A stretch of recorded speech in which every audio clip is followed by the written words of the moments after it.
তুমি হয়তোবা খেয়াল করেছো, তুমি হয়তোবা অনুভব করেছো, আসলে ভালোবাসা জিনিসটা এমন নয় কোনো কিছু হারানোর ভয়, এটাই ভালোবাসা।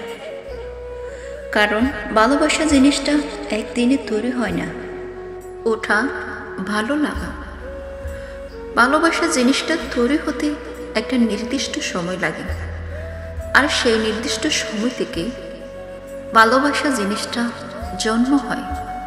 ভালোবাসার জন্ম হয় না। তুমি আমাকে প্রশ্ন করতেই পারো, আমার থেকে জানতে চাইতে পারো যে তাহলে প্রকৃত ভালোবাসার উদাহরণটা কেমন। আমি তোমাকে বলছি, এ পৃথিবীতে কোনো সন্তান চায় না যে তার বাবা মা তার থেকে হারিয়ে যাক, এটা ভালোবাসা।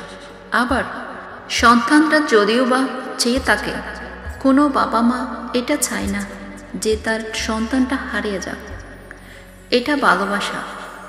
আসলে প্রকৃত ভালোবাসা হচ্ছে হারানোর ভয়।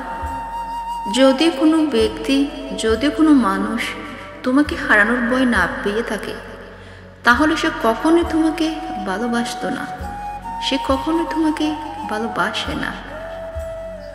যদি তুমি কাউকে ভালোবেসে থাকো আর সে তোমাকে ভালোবাসে থাকে, তাহলে তার মধ্যে একটা ভয় কাজ করবে, হারানোর ভয়। যদি সত্যি সে তোমাকে ভালোবেসে থাকে, আর যদি সত্যি তুমিও তাকে ভালোবেসে থাকো, তাকে হারানোর ভয় তোমার মধ্যে কাজ করাটা প্রয়োজন। আজকের দিনে আমরা দেখছি যে কোনো অপবিত্র সম্পর্কের সাথে ভালোবাসার শব্দটা জুড়ে দেওয়াটা অনেক সহজ, কিন্তু প্রকৃত ভালোবাসাটা এমন নয়। একজন মা তার সন্তানকে প্রকৃত ভালোবাসে, একজন বাবা তার সন্তানকে প্রকৃত ভালোবাসে। সেই জন্য সেই বাবা, সেই মা কখনো চায় না যে আমার আগে আমার সন্তান এ পৃথিবী থেকে চলে যাক, এ পৃথিবী থেকে বিদায় নেক।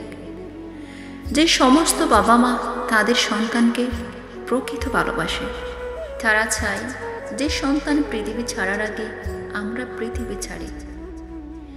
আমি বলবো না যে এই পৃথিবীর প্রতিটি বাবা মাই পবিত্র, তাহলে এই পৃথিবীতে কোনো শিশুকে ডাস্টবিনে পাওয়া যেত না।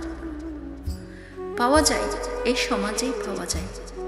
আমি বলবো না যে এই পৃথিবীর প্রতিটি মানুষের মধ্যে মানবিকতা, মানসিকতা লুকিয়ে আছে, না হলে এই পৃথিবীতে কোনো নিষ্পাপ মানুষের উপরে অত্যাচার হতো না।